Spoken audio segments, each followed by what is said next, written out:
반가. 안녕하세요. 박용덕입니다. 공인중개사법 하루 3문제 기출 보객이 시간입니다. 여러분 먼저 구독, 좋아요, 알림 설정 해주시면 감사하겠습니다. 25회 39번 문제 보도록 하겠습니다. 주택임대차는 시험에 반드시 출제되죠. 틀린 것입니다.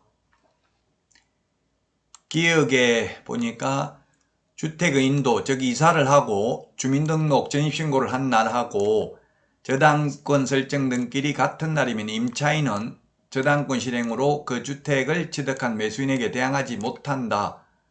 예, 그렇죠. 대항력은 다음날 생기잖아요. 이사하고 전입신고한 다음날. 저당권은 당일이고요. 그래서 맞습니다. 기억은. 그 다음에 니은은 임차권 등기를 통하여 대항력을 가지는 경우 임차주택의 양수인은 임대인의 지위를 승계한 것으로 본다. 그렇습니다. 대항력이 있으면 집주인이 바뀌어도 세입자는 안 나가고 임대차 기간 동안 살 수 있습니다.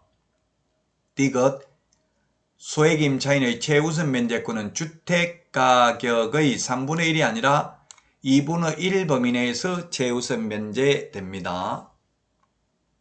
최우선 면제 받는 금액이 올해 바뀌었죠. 서울에서 1억 5천만 원 이하인 경우 5천만 원까지 바뀐 내용 기억을 하셔야 되겠습니다. 리얼에 주택임대차 계약이 묵시적으로 갱신되는 경우 임대인은 언제든지 임차인에게 계약 해지 통지를 할 수 있다 했는데 임대인이 계약 해지 통지할 수 있는 게 아니라 임차인이 계약 해지 통지할 수 있습니다. 통지하면 3개월이 지나면 효력이 발생합니다.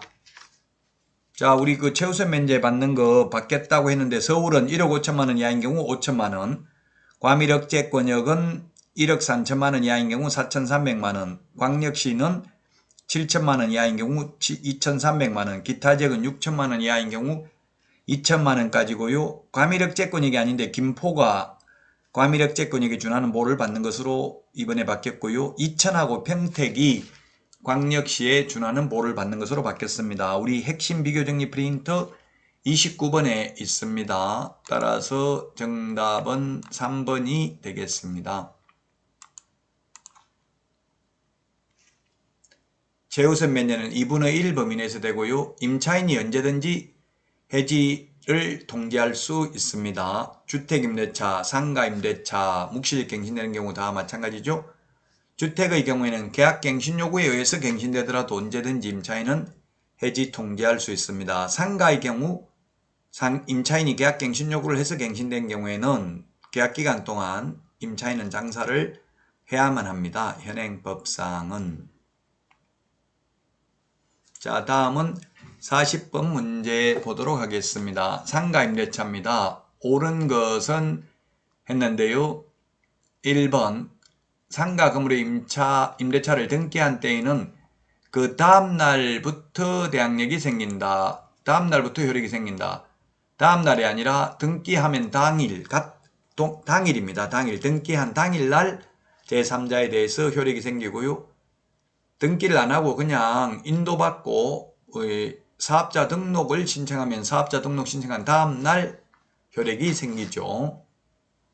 자, 그 다음에 2번 임차인은 대항력과 확정일자를 갖춘 경우 경매에 의해 매각된 임차 건물을 양수인에게 인도하지 않더라도 배당금을 수령할 수 있다 했는데 배당받는 것과 건물 비워주는 것은 동시이행관계에 있습니다. 3번 최단기 존속기간 1년인데요. 편면적 강행 규정이기 때문에 임차인은 1년 미만의 기간의 유효함을 주장할 수 있습니다. 그 다음에 묵시적 갱신된 경우에는 계약기간, 최단기 존속기간 1년으로 봅니다. 그 사실 안 때로부터가 아니고요.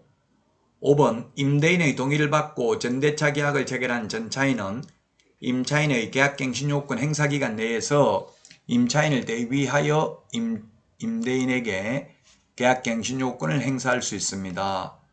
이게 뭐냐면 현 임차인이 예를 들면 5년간 장사를 한 후 전대차 계약을 체결했다면 전차인은 임차인의 남은 기간 5년 범위 내에서 임차인을 대위해서 임대인에게 계약갱신 요건을 행사할 수 있습니다. 계약갱신 요건은 최초 임대차 기간을 포함한 전체 임대차 기간이 5년을 초과하지 않는 범위 내에서만 행사할 수 있죠.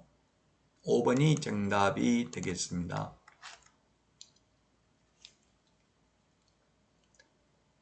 1번은 등기하면 등기한 날 효력이 생긴다고 했습니다. 그 전입 이사하고 사업자 등록 신청하면 그 다음 날 계약력 생기고요. 자, 다음 문제 보도록 하겠습니다. 26회 1번 문제입니다. 옳은 것은 했네요. 옳은 것. 옳은 게 틀린 것보다 좀 어렵죠. 자, 옳은 것은 했는데 1번 법정지상권을 양도하는 행위를 알선하는 것은 중개에 해당한다. 네, 맞습니다. 1번이 정답이네요. 법정지상권, 그 다음에 법정저당권, 유치권 다 이를 알선하는 것은 중개에 해당됩니다. 성립은 중개 개입 여지가 없죠. 1번이 답이고요. 그 다음에 2번 중개업이 되려면 불특정 다수와 계속 반복하거나 반복 의사가 있어야 됩니다. 따라서 우연한 기회에 단 한 번만 했다면 중개업이라고 볼 수 없습니다. 외국에서 공인중개사 자격증 따도 공인중개사 아닙니다. 외국인이 우리나라에서 자격증 따면 공인중개사죠. 이 법에 의해서 자격을 취득해야 공인중개사입니다. 4번은 법인 사무소에 취직된 사람만 소속공인중개사다. X죠. 개인개업공개사 밑에 취직되어 있는 사람도 소속공인중개사입니다. 4번 틀렸고요. 그 다음에 보조원은 확인설명 의무는 부담하지 않고요.